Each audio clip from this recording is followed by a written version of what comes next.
The Strays is a movie written and directed by actor Nat Martella White. He makes his feature film debut with this movie, which he also created the screenplay for. It depicts the tale of an affluent black woman whose life appears perfect until two strangers appear in her neighborhood. Ashley Madekwe makes her acting comeback with this brand new movie. If you enjoy psychological thrillers, you definitely must add this film to your watch list. Please don't forget to like this video and subscribe to our channel if you think the movie, The Strays, is one of the best movies ever. And don't forget to share your thoughts with us in the comments section below. So let's review The Strays movie for all of you binge watchers out there and see if we can break it down in 12 minutes. Cast 9.0 out of 10. This section received a 9.0 rating because of the amazing work rate of the main character, Ashley Madekwe, as Neve Cheryl. Ashley Madekwe is an English actress.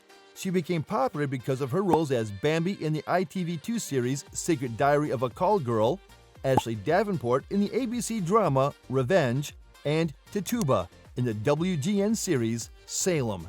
Due to her amazing performance in County Lines, Madekwe was nominated for the BAFTA for Best Supporting Actress. In the Strays movie, Ashley Madekwe once again showcased why she is regarded as one of the best in the movie world. Although Ashley Madekwe did a great job in The Strays, another character that greatly stood out and earned this section a 9.0 rating is the youngster Bucky Bakray. British author and actor Bucky Bakray. She gained notoriety for her groundbreaking debut performance in the 2019 coming-of-age thriller Rocks. She was one of the youngest Best Actress in Leading Role nominations and the youngest BAFTA Rising Star Award recipient at the age of 19. And in the film The Strays, she once again proved why she deserved these honors.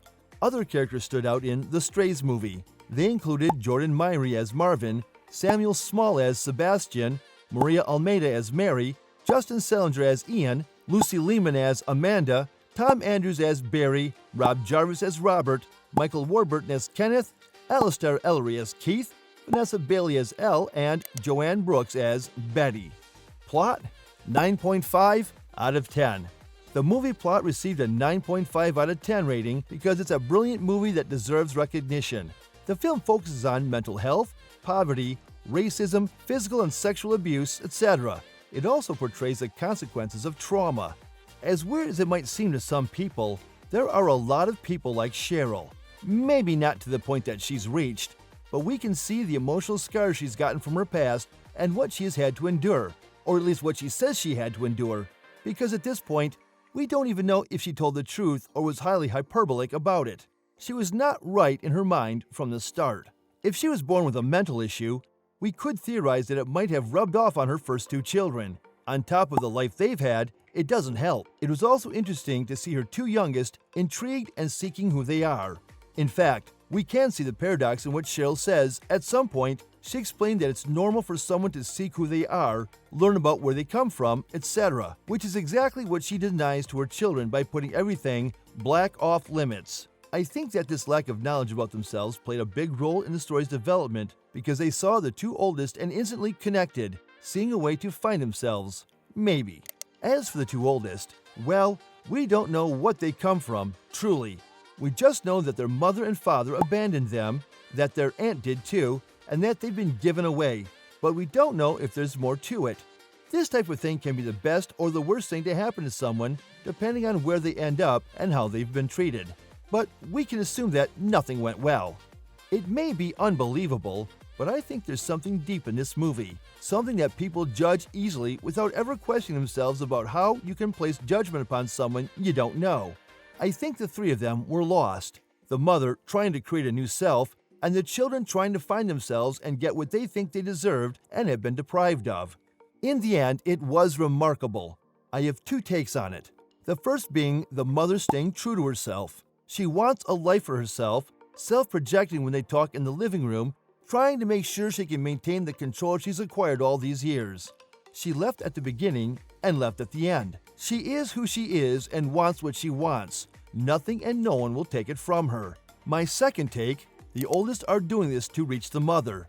They don't care much about the whole family except for the part where they are jealous. As Cheryl leaves, she makes a point. It's not you, it's me.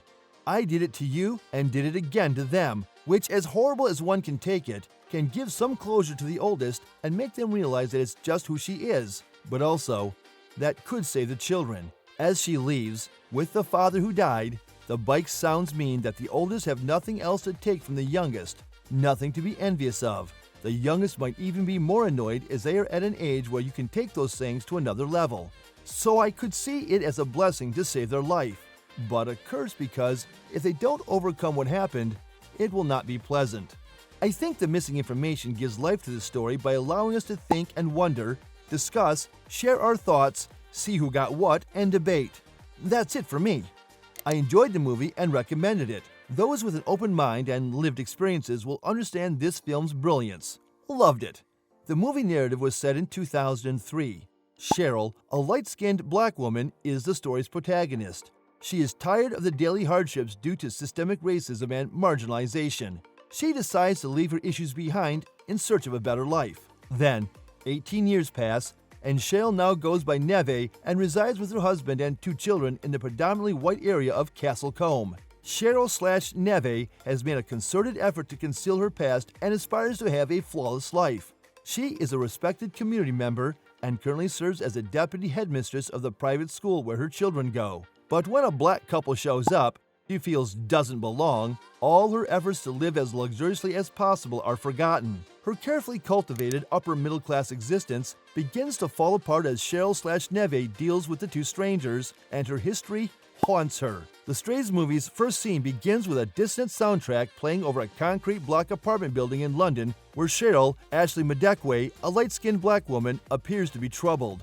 A headline proclaiming black kids abandoned by schools, crumpled bank statements on the counter, a mention of credit card debt in a phone call to her sister, and a voice-cracking lament of wanting more are all present. In the middle of the 2000s, Cheryl receives repeated calls on her outdated brick phone just before leaving the house with a duffel bag and a letter instructing her to stop at the hair salon. She is probably running from something.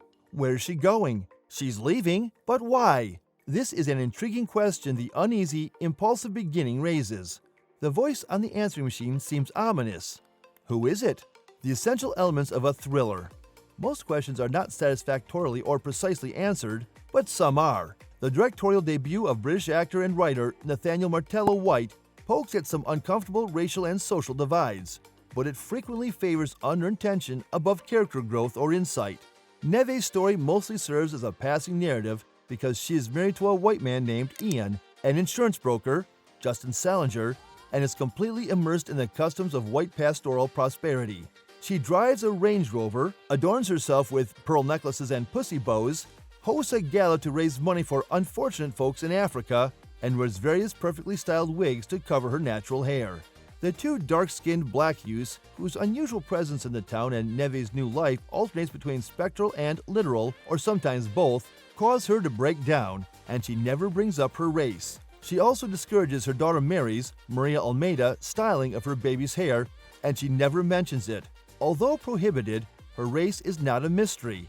Her son Sebastian, played by Samuel Small, remarks, "We're black." Martello White has an eye for eerie, fascinating details, such as the garishly smiling monkey toy in the hallway of Cheryl's previous apartment, and the way Neve moves Ian's hand away from her face during their sex to prevent him from touching her hair. My skin itched from the sound effects of Neve's furious scratching at the edges of her wig as her past tore apart her present. The style has a more dimensional and focused appearance than most Netflix films, but retains some of the streamer's recognizable overlit, glaring sheen. How Neve compartmentalizes her existence as a black woman and, in all but name, a white one, and how internalized racism is passed down to her children is disturbing and intriguing. Though hindered by a clumsy script that creates little human connection, Madekwe's portrayal of a woman severed from herself, in accent, voice, and posture, and of the psychological trauma necessary to preserve appearances is unsettling throughout. Cinematography, 9.0 out of 10. The cinematography received a 9.0 rating because of the amazing job done by Adam Scarth. Responsible for a couple of successful movies such as Dread in 2009, Top Boy 2019, Maria 2018, and many more, Adam Scarth once again showed why he is the best man for the job. Watching the Strays movie will let you witness cinematography at its peak. Location, 9.0 out of 10. The Strays was shot in 2 Suffolk villages named Lavenham and Kersey, London. The locations received a 9.0 rating because of the nice settings and otherworldly look. Lavenham Village was transformed into an English suburb for The Strays.